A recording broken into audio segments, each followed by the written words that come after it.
Well, our next guest is known for his time price theory and proprietary forecasting methods used to identify market turning points. Let's bring in Noureldeen Al Hammoury, Chief Market Strategist at Equiti Group. Noureldeen, good to have you with us. Is this a turning point at all? Good morning, and thank you for having me. But could be a turning point. It depends on also on the timing of at least for the attack or the war when it started. And at the same time, it depends on how long this is going to continue. But this is not just basically also what we saw like a classic off or risk off move. This is a confidence hedge versus policy uncertainty. When it comes to gold, which basically reacting not only to war risk, but you have to also consider the possibility of oil-driven inflation returning. The US dollar is, of course, firm because in early stage of geopolitical risk or shocks, liquidity dominates basically ideology. The key signal here to watch if gold rallies while real yields rise. This means that this is more than just fear. It's a structural risk repricing. On the other hand, if gold starts rising despite higher U.S. yields, that's when markets are hedging regime risk, but not just headlines. Noureldeen, have you been surprised by what can be seen as a muted reaction in the market to a war? That is true. I would say so. It was kind of surprising, but at the same time, if you look at what happened during the session on Friday, maybe markets were sensing there is like high geopolitical tension, and at the same time, the time is running out for Iran to make a deal with the U.S. And but we've seen a couple of times, at least on Friday, that Donald Trump was not, or the U.S. President Donald Trump was not happy with the pace of the negotiations. However, I mean, it's still early also to say that this is muted, at least for the time being. At least the good thing for investors, there's no full-blown panic mode. Yes, we've seen 1% down in, let's say, Dow Jones, S&P, NASDAQ. Oil is up about 13%, but we eased almost 50% of that move. So I think it's too early to know, because at the end of the day, it's going to basically will be decided depending on how long this is going to continue. Is this going to expand? You know, overnight we heard that also Lebanon or Hezbollah fired against Israel, and then Israel also retaliated. So is this going to expand beyond? Is this just a one shot? So it's a very complex environment, unfortunately, but we'll have to deal with it the way it is. There are nerves in the market, no panic. We had President Trump saying this will last 4 weeks at most. If you believe him, Noureldeen, would you be a buyer? Would you buy the dip? At least, but not for now. Not at the first dip. I would like to see more than that. Especially also that the market has been going up or rallying over the past couple of 8 months continuously based on the CapEx, AI, and all the AI boom. Now the question would be, is this basically the catalyst that would be a changing or a turning point for a bear market? It's too early to tell. But at the same time, we were waiting for a catalyst for a dip. Would I be the first one to buy in? I would give it a couple more days, especially that this is, as I told you, it's a very complex environment. I wouldn't be comfortable basically start to join in. Right. I would like to be the first to be in, but at the same time, I don't want to be the first in at the first dip. What signal in particular would make you buy the dip? To mention anything about a possible ceasefire and that this war is going to expand. On the other hand, if basically more and more signs started to tell us that at least the Federal Reserve is going to continue cutting, which is at this stage, it's not the case, because when you have, if oil basically continued to rise again, let's say for example for $100, that's a game changes for the Fed, and that will break the Federal Reserve confidence in cutting rates, which we already saw the previous data from the U.S. For example, the super core last week or for last month, we're at 3.3%. How would you expect the Federal Reserve to cut rates if Supercore is now at 3.3%? So buying the dip would be very selective. It wouldn't be on all sectors at the same time. Tech is still on my watch list because if you look at Oracle, for example, we're down over about 40 to 45% from the peak. You have Microsoft, Nvidia at the same time, even with last week beat. That could be these names would be nice to have at least on my long-term portfolio, especially after that dip. Noureldeen, before we talk about tech, I'm just wondering still on oil prices. You talked about how 95 or above oil would put a lot of pressure on the Fed. Wouldn't 80, 85 do the same? I mean, what's the threshold you think for the Fed right now?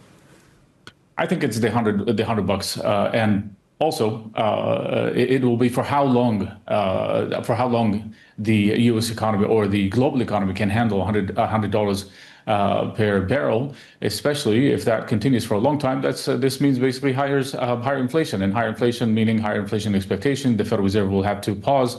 And may at some point, I would say, if this continues this way, they might be willing to even raise rates. Because they don't want to go back into what happened before or right after COVID, when they delayed their reaction to any kind of uptick in inflation, and then inflation exploded. Now the bond market also will react before the Fed does, which is one of the the most important thing to watch. You have to watch the 5 years break even, for example. If they spike, the Fed narrative shifts dramatically, but the Fed doesn't react to geopolitics for the time being, at least. It reacts to inflation expectations, and oil feeds directly into that. What is your base case as you stand right now on where yields are headed? On where? Sorry, I couldn't hear you. What's your base case for Treasury yields right now? At least after what Trump said over the past couple of hours, that he's open for a dialogue. We've seen the 10-year yields at least go back up over the 4% threshold. I'm still convinced that the bond market is not convinced that the Federal Reserve will be able to even cut rates even more. A couple of weeks ago, we were at 4.25, and now we're around like the 4%. So there is one side that you have that the bond market is not convinced that there will be more rate cuts. On the other hand, flying to safety, we've seen it all across. So it is still a complex environment, but I believe bond yields doesn't have that much to go lower, especially with inflation expectations without the war is started to basically tick higher, and it keeps closing the door slowly towards further rate cuts by the Fed. We've seen traders looking for shelter. They found it in gold and silver, in treasuries as well. I'm just wondering, not quite the yen. What's different this time around? How much of that has to do with oil prices and how Japan is reliant on oil imports? Mostly, it was also the verbal intervention by the Bank of Japan, and the verbal intervention by the new prime minister, saying that the policy will not be shifting that much. We're not expecting that much of an action by the Bank of Japan going forward regarding any kind of move by the Bank of Japan. But on the other hand, too, even if you look at all the other currencies today, earlier this morning, the first tick for the Aussie, for example, we were down by almost 1%. And now we're less than about, if I'm not mistaken, about 0.25%. The same thing for the Kiwi.